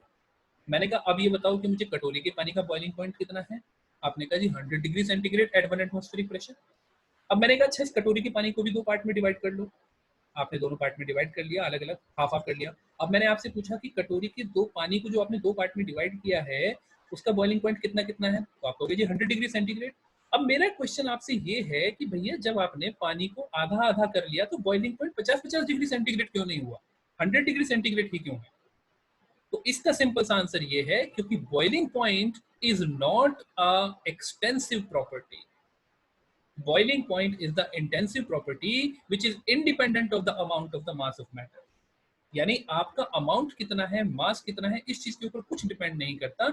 इस बात के ऊपर डिपेंड करता है कि वो उसकी जो मतलब वो डिपेंड करता ही नहीं अमाउंट उसकी, वो उसकी एक इंटेंसिव प्रॉपर्टी। इंटेंसिव प्रॉपर्टी मतलब वो कभी चेंज नहीं होगी। लेकिन अब अगर मैं आपसे मास के बारे में बात करूं, मैंने आपसे कहा कि एक ग्लास आपने पानी से फुल भर रखा है, उसका मास कितना है, मैं मास की बात कर रहा हूँ, वॉल्यूम की बात नहीं। वॉल्यूम भी वैसे उसी में आएगा, लेकिन मास की बात करते हैं अभी। आपने कहा जी इसका वॉल्यूम 200 ग्राम है। मैंने कहा अच्छा एक काम करो, इस ग्लास को हाफ हाफ कर लो, इस पानी को हाफ हाफ कर लो। आपने उसको कटोरी में लिया तो अब हाफ हाफ किया तो मास कितना कितना हो गया, 100 ग्राम, यानी मास डिवाइड हो रहा है। तो मास जो है, जैसे जैसे आप पानी को कम करते चले जाओगे वैसे वैसे आपका मास भी डिवाइड होता चला गया। तो इसका मतलब वो आपके अमाउंट के ऊपर डिपेंड कर रहा है। तो mass is the extensive property. आप समझ रहे हैं मेरी बात? यहाँ पे एक्सटेंसिव इंटेंसिव का डिफरेंस आपको क्लियरली समझ में आया? ठीक है ना? सर आ गया। इसी तरीके से डेंसिटी है। डेंसिटी आपका एक एक्सेप्शन केस है, मैं इसके बारे में बहुत अच्छे से डिस्कशन करूंगा बाद में, अभी उसको छोड़ देते हैं। वॉल्यूम की बात करते हैं भैया। वॉल्यूम किसके ऊपर डिपेंड करेगा? मास के ऊपर डिपेंड करेगा। क्यों करेगा? क्योंकि जैसे जैसे अमाउंट के ऊपर डिपेंड करेगा। जैसे जैसे आप ग्लास के पानी को अलग अलग पार्ट में डिवाइड करते चले जाएंगे उसका वॉल्यूम कम होता चला जाएगा। 1 लीटर को आपने 2 पार्ट में डिवाइड किया तो हाफ लीटर हो गया। समझ पा रहे हैं आप? तो इंटेंसिव प्रॉपर्टी आपके अमाउंट के ऊपर डिपेंड नहीं करती। अमाउंट को आप जैसे जैसे चेंज करेंगे एक्सटेंसिव प्रॉपर्टी चेंज हो जाएगी, लेकिन इंटेंसिव प्रॉपर्टी चेंज नहीं। ठीक है बेटा, सभी लोग अपना माइक ऑफ कर दो, मेरी आवाज रिपीट हो जाएगी वरना। ठीक है, तो यहाँ तक आपको बात समझ में आती है? हेलो, यहाँ तक बात समझ में आ गई? Sir yes boiling sir. हाँ बताओ। सर बॉइलिंग पॉइंट और टेम्परेचर में टाइम का भी कुछ रिस्पेक्ट होता है, मतलब टाइम की भी कुछ वैल्यू होती है? जैसे Boiling मास point- ज्यादा होगा तो फिर जैसे मतलब कोई भी पानी ज्यादा है तो उसको टाइम ज्यादा लगेगा, लेकिन वो टेम्परेचर उतने पे ही होगा, वो बॉयल होगा नहीं नहीं नहीं नहीं, इस टाइप वो से। वो मैं बता रहा हूँ। आप क्यों पूछ रहे हो? आपने आपका गैस का जो बर्नर का साइज होता है ना बेटा, वो एक फिक्स साइज है। आप अगर देखो, हमेशा ध्यान रखो, जो पानी उबलता है वो कैसे उबलता है। आपके जो बर्तन है, कोई भी जो बर्तन है, उस बर्तन की जो तली है, वो तली सबसे पहले आपके गैस की फ्लेम के कांटेक्ट में होती है। जो तली के कांटेक्ट में पानी है सबसे पहले वो गर्म होगा, गर्म होगा तो गर्म होकर ऊपर उठेगा, ऊपर उठेगा तो ठंडा पानी नीचे आएगा। इस तरीके से वो लगातार गर्म होता चला जाता है। लेकिन अगर आप कोई ऐसा फिनोमेना क्रिएट करो जैसे कि माइक्रोवेव अवन, माइक्रोवेव अवन जो होता है वो इतनी जल्दी गर्म क्यों करता है? वो इसलिए गर्म करता है क्योंकि वो चारों, बेटा किसी की आवाज आ रही है, कुछ माइक्रोफोन ऑफ कर दो अपना। हाँ, तो जो माइक्रोवेव अवन जो होता है, वो माइक्रोवेव अवन इतनी जल्दी गर्म क्यों करता है? वो इसलिए गर्म करता है क्योंकि वो चारों तरफ से हीट करता है उसको। जब वो चारों तरफ से हीट करेगा तो कोई चीज कूल रहेगी ही नहीं। जब कूल नहीं रहेगी तो वो टाइम टाइम किस चीज में लग रहा है? टाइम लग रहा है गर्म पानी के ऊपर आने में और ठंडे पानी के नीचे जाने में। तो जितना ज्यादा पानी आप लोगे, आपकी फ्लेम तो कांस्टेंट है ना, जितना ज्यादा पानी आप लोगे उतना ही ज्यादा वो साइकिल्स रिपीट होंगी, और जितनी ज्यादा साइकिल्स रिपीट होंगी वो ऊपर नीचे जाने वाली, उतना ही ज्यादा आपका टाइम लगेगा। तो अगर आप उस टाइम को रिड्यूस करना चाहते हो तो आपकी फ्लेम जो है उस फ्लेम को बढ़ा दो, या फिर आप अपनी चारों तरफ से उसको हीट देना शुरू कर दो। टाइम का कोई रिस्पेक्ट, इसमें कोई रिलेशन नहीं होता, केवल एटमॉस्फेरिक प्रेशर का और आपकी फ्लेम के टेम्परेचर का रिलेशन होता है। ठीक है, ओके सर। चलो अब आगे देखते हैं। यहाँ पे देखो आपको कुछ एग्जांपल्स दिए हुए हैं एक्सटेंसिव और इंटेंसिव प्रॉपर्टी के। इंटेंसिव प्रॉपर्टी बॉइलिंग पॉइंट हो गई, कलर हो गया। भैया एक येलो कलर की कोई चीज है, उसको 2 पार्ट में तोड़ दो तब भी येलो ही रहेगी। ऐसा तो है नहीं दोनों का कलर डिम हो जाएगा। पहले डार्क येलो था, 2 पार्ट में तोड़ दिया तो लाइट लाइट येलो हो गया, फिर तोड़ दिया तो फिर और लाइट येलो हो गया। ऐसा तो नहीं हो सकता। तो कलर जो है वो भी आपकी इंटेंसिव प्रॉपर्टी है। बिल्कुल इसी तरीके से टेम्परेचर है। 100 डिग्री सेंटीग्रेड पे पानी उबल रहा है। अब उस पानी में से आपने 1 गिलास पानी ले लिया तो क्या, अरे भैया कौन कर रहा है ये? क्यों कर रहे हो भैया? ये इस पे मार्कर का इस्तेमाल ना करें कृपा करके, एनोटेशन मत करिए। ठीक है, सर गलती से हो गया। कोई बात नहीं। वो एनोटेशन केवल अगर आपको कोई चीज पूछनी है मार्क करके तब आप पूछ सकते हैं। ठीक है बच्चों, मैं इसको क्लियर कर देता हूँ। ठीक है, तो भैया कहने का मतलब क्या है कि टेम्परेचर हो गया लश्यर।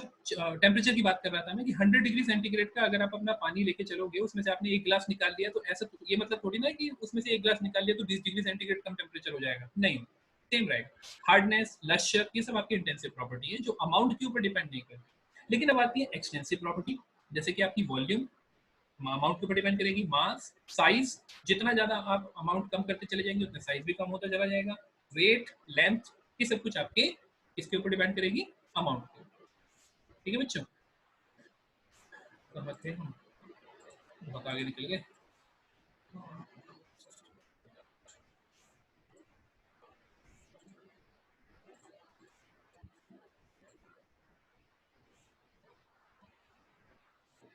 हाँ, तो ये हो गया था हमारा। अब आती है हमारी केमिकल प्रॉपर्टी। फिजिकल प्रॉपर्टी में हमने 2 एक्सटेंसिव और इंटेंसिव के बीच में सबको डिफरेंस क्लैरिफाई हो गया बच्चों? किसी को कोई कंफ्यूजन तो नहीं है एक्सटेंसिव और इंटेंसिव में? नहीं है। ओके, तो अभी आपकी केमिकल प्रॉपर्टी आती है। केमिकल प्रॉपर्टी क्या होती है? Properties that can be measured और observed only by changing the chemical nature और आइडेंटिटी। यानी आप उनको केवल तभी मेजर कर सकते हो जब आप उसका केमिकल नेचर चेंज करो। अभी केमिकल नेचर चेंज करने का मतलब क्या है? केमिकल नेचर चेंज करने का मतलब ये है, या फिर उसकी आइडेंटिटी खत्म करने का मतलब ये है, आपको उसके ऊपर कोई ऐसा टेस्ट करना पड़ेगा जिससे उसकी आइडेंटिटी लॉस हो जाएगी, या जिससे उसकी क्या कहते हैं क्वांटिटी में डिग्रेडेशन आएगा। मैंने आपसे कहा कि भैया मैंने एक बीकर में या फिर एक ग्लास में आपको एक लिक्विड दिया, मैंने कहा इसकी टॉक्सिसिटी जांच करके बताओ, इसके अंदर पोटेशियम साइनाइड की कितनी क्वांटिटी है। तो आपको क्या करना पड़ेगा, आप कम से कम उसमें से 1 चम्मच लेके तभी तो टेस्ट करोगे ना। जब आप उसमें से 1 चम्मच लेके उसका टेस्ट करोगे तो उसके अंदर आप कुछ केमिकल डालोगे, उसके अंदर आप कुछ उसके ऊपर कोई गैस फ्लो कराओगे, तब आप उसके जो एक्सपेरिमेंट के जो रिजल्ट आएंगे उससे मुझे बताओगे इसकी टॉक्सिसिटी के बारे में। तो बेसिकली ये जो आप उसके ऊपर केमिकल सर एक्सपेरिमेंटेशन, हाँ बेटा बताओ। सर क्या केमिकल डालने होते हैं सर टेस्ट करने के लिए? बेटा एक्चुअल में क्या होता है, आप लोगों ने आपकी जो केमिस्ट्री के प्रैक्टिकल होंगे ना, उन केमिस्ट्री की प्रैक्टिकल्स में आप देखेंगे आपको एक टेबल्स, आप अपनी एक केमिकल प्रैक्टिकल्स की पूरी मैनुअल बनाएंगे। उस मैनुअल में क्या होता है, जैसे आपको पता है कि चूने के पानी के ऊपर अगर आप कार्बन डाइऑक्साइड फ्लो कराते हो तो वो व्हाइट कलर हो जाता है, ठीक है। तो ये एक एक्सपेरिमेंटेशन का रिजल्ट है। तो अगर आपने क्या किया, आपको मैंने एक लिक्विड दिया, उस लिक्विड में मैंने आपको 5 ऑप्शन दे दिए कि इन 5 में से कोई एक चीज है इसके अंदर। उसमें एक चूना भी लिखा हुआ है, तो आपको पता है कि भैया अगर मुझे चूने का टेस्ट करना है, मुझे ये पता लगाना है कि इसके अंदर चूना है या नहीं है, तो सबसे पहले मुझे क्या करना पड़ेगा, मुझे कार्बन डाइऑक्साइड मैंने उसको फ्लो करा दी। अगर वो व्हाइट हो गया तो इसका मतलब इसके अंदर चूना है, आपने उसको उस पर टिक लगा दिया कि हाँ इसके अंदर ये चूना तो है ही है। समझ रहे हैं आप? ठीक ठीक है है ना। सर। तो प्रैक्टिकल जो होता है वो बेसिकली आपके पुराने स्टैंडर्ड रिजल्ट्स के ऊपर बेस्ड होता है। तो वो धीरे धीरे आप जब अपनी प्रैक्टिकल्स करेंगे या फिर हम एनालिटिकल केमिस्ट्री के बारे में थोड़ा सा डिस्कशन करेंगे तो वहां पे हम इसको समझेंगे। इसी तरीके से ऑक्सीडेशन स्टेट्स का मतलब क्या होता है? ऑक्सीडेशन स्टेट्स का मतलब ये होता है, अभी हम ऑक्सीडेशन नंबर पढ़ेंगे, आपके किसी भी मटेरियल के ऑक्सीजन को रिलीज करने की या फिर एक्सेप्ट करने की जो टेंडेंसी होती है, या फिर किसी दूसरे मटेरियल को ऑक्सीडाइज करने की या खुद को रिड्यूस करने की जो टेंडेंसी होती है, वो बेसिकली आपकी ऑक्सीडेशन स्टेट्स में आती है। ठीक है बेटा, एक सेकंड होल्ड।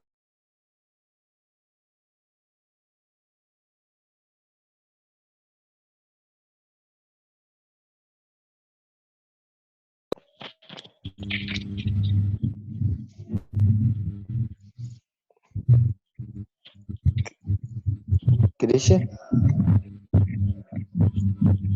हाँ बता क्या हुआ? ऑलराइट, यस यस कुछ यस, नहीं। Please turn off. हाँ, तो बेटा आपकी heat of combustion, chemical stability, ये सब जो प्रॉपर्टीज हैं, प्रॉपर्टीज के बारे में हम थोड़ा थोड़ा डिस्कशन बीच में करते रहेंगे। फ्लेमेबिलिटी का मतलब है कोई कितनी जल्दी से आग पकड़ता है। आपको पता है फिनॉल जो आपका ऑर्गेनिक कंपाउंड होता है वो आपको बहुत तेजी से आग पकड़ता है। वो आपका 1 इंच दूरी से अगर आपने वहाँ पे आग, मतलब फिनॉल में आपने कागज भिगोया, जब आप ऑर्गेनिक टेस्ट करोगे, अपनी ऑर्गेनिक केमिस्ट्री की टेस्ट करोगे, तो वहाँ पे आपको दिखाएंगे प्रैक्टिकल लैब में आपके कॉलेज में कि आपका जो कागज है, उस कागज को अगर आपने फिनॉल में भिगो दिया और आपने 1 इंच दूरी पे उसकी फ्लेम लेके आ गए, तो वहीं से आग पकड़ लेता है, बहुत फ्लेमेबल होता है। ठीक है। इसी तरीके से कोऑर्डिनेशन नंबर, सर तो ये इग्निशन टेम्परेचर, तो ये इग्निशन टेम्परेचर पे भी मतलब वो रहता है?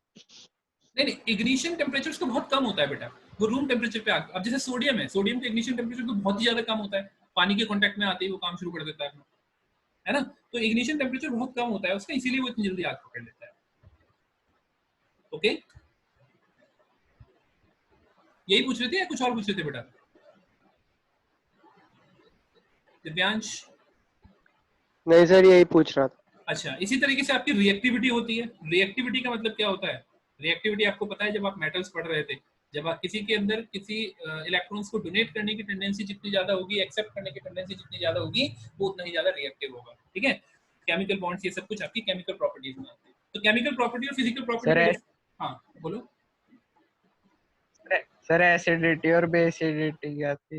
हाँ बिल्कुल बिल्कुल बेटा, एसिडिटी बेसिसिटी, यहाँ पे मैंने केवल आपको एग्जांपल दिया, आपको ऊपर लिखा हुआ भी है एसिडिटी बेसिसिटी वगैरह, ये सब आपकी केमिकल प्रॉपर्टीज में ही आता है। सर एक बार बता दो, क्या चीज? पिछले साल पढ़ा था, अभी याद नहीं आ रहा है, एक बार बता। एसिडिटी और बेसिसिटी। एसिडिटी और बेसिसिटी। एसिडिटी का मतलब क्या होता है? किसी के अंदर जो एसिड की प्रॉपर्टी शो कर, देखो एसिड को आपको पहचानने के बहुत सारे तरीके आपको ध्यान होगा, फिजिकल मेथड्स और केमिकल मेथड्स आपने पढ़े थे। फिजिकल मेथड्स में एसिड के बारे में आपने पढ़ा था कि एसिड जनरली सॉर इन टेस्ट होते हैं, खट्टे होते हैं। ठीक है ना। दूसरी बात, एसिड्स के अंदर आपके जब वो मेटल से रिएक्शन करते हैं या नॉन मेटल से रिएक्शन करते हैं, तो उनकी एक अलग अलग केमिकल प्रॉपर्टीज होती हैं, उन प्रॉपर्टीज के बेसिस पे आप एसिड और बेस डिसाइड करते हो। एसिड के अंदर बॉन्ड्स को ब्रेक करने की टेंडेंसी होती है, एसिड के अंदर आपके मटेरियल को डीएसोसिएट करने की टेंडेंसी होती है, एसिड के अंदर आपके मटेरियल को जब वो डीएसोसिएट करेगा तो जब भी कभी एसिड के साथ रिएक्शन होगी तो हमेशा एक्सोथर्मिक रिएक्शन होगी, और एक्सोथर्मिक रिएक्शन होगी तो एनर्जी रिलीज होगी। तो आप उस एनर्जी के रिलीज होने से ये पता लगा सकते हो कि आप जिसके साथ रिएक्शन करा रहे हो वो एसिड है या बेस है। ठीक है, इसी तरीके से बेस की फिजिकल प्रॉपर्टीज क्या होती हैं? बेस जो होते हैं जनरली कड़वे होते हैं टेस्ट में। ठीक है, तो ये वो जो हमने प्रॉपर्टीज पढ़ी थी कि इनके रिएक्शंस के बेस पे, केमिकल प्रॉपर्टीज के बेस पे हम इनको पढ़ेंगे और अभी आगे भी पढ़ेंगे। केमिकल रिएक्शंस के बेस पे हम इनको डिफाइन करेंगे कि ये क्या क्या कंपाउंड बनाते हैं, उन कंपाउंड के बेसिस पे हम ये डेजिग्नेट करते हैं कि ये एसिड है या ये बेस है। और आपको अगर अच्छे से ध्यान हो तो आपको पता होगा कि एसिड और बेस को भी आप जो है स्ट्रॉन्ग और वीक एसिड बेस में कन्वर्ट मतलब क्लासिफाई कर सकते हैं। स्ट्रॉन्ग बेस क्या होता है, वीक बेस क्या होता है, स्ट्रॉन्ग एसिड क्या होता है, वीक एसिड क्या होता है, ये सब पढ़ा है ना आप लोगों ने? ध्यान है आपको? यस हाँ। सर। ठीक है, रिएक्टिविटी के बारे में भी हमने डिस्कशन किया था, लेकिन अभी जब हम यहाँ पे पीरियोडिक टेबल वाला चैप्टर पढ़ेंगे वहाँ पे हम बहुत अच्छे से और बहुत डिटेल में आयनाइजेशन पोटेंशियल इन सब चीजों के बारे में बहुत अच्छे से डिस्कस करने वाले हैं। खैर, तो आज का जो हमारा लेक्चर है बेटा इसको हम यहीं तक कन्फाइन रखेंगे। कल जो हम शुरू करने वाले हैं कल हम इसमें आपका फिजिकल क्वांटिटी को एक्सप्रेस करना, जिसमें हम यूनिट डायमेंशंस के बारे में, ये जो आपका पार्ट है ये फिजिक्स और केमिस्ट्री में कॉमन रहेगा। ठीक है, तो इस चीज को मैं आपको दोनों जगह हालांकि पढ़ाऊंगा, लेकिन यहाँ से कल हम स्टार्ट करेंगे जिसमें हम यूनिट्स और डायमेंशंस के फंडामेंटल यूनिट्स, डायमेंशंस, इन सब चीजों के बारे में डिस्कशन करेंगे। तो आज का लेक्चर हम यहीं तक कन्फाइन रखते हैं बच्चों। ठीक है, अभी 10 मिनट के बाद मैं आपका जो है फिजिक्स का लेक्चर शुरू करने वाला हूँ, तो 10 मिनट बाद 7:15 से हम उसको स्टार्ट करते हैं। ठीक है, ठीक है सर। सभी लोग 7:15 पे ज्वाइन करेंगे। मैंने फिजिक्स वाले लेक्चर का जो लिंक शेयर कर सर रखा है। 7:23 हो रही है। 23 मिनट नहीं हो रहे, 7:03 हो रहे हैं बच्चे। सर 7:03 हो रहे हैं। क्या हो रहे हैं? 7:03 बज रहे हैं। हाँ 7:03 हो रहे हैं ना, भाई तो तीन, भाई तो इसमें 3 कहते हैं। 7:15 पे रीअसेंबल होते हैं और फिजिक्स के लेक्चर को कंटिन्यू करेंगे बच्चे। ठीक है, ठीक है sir. Alright sir, thank you so much.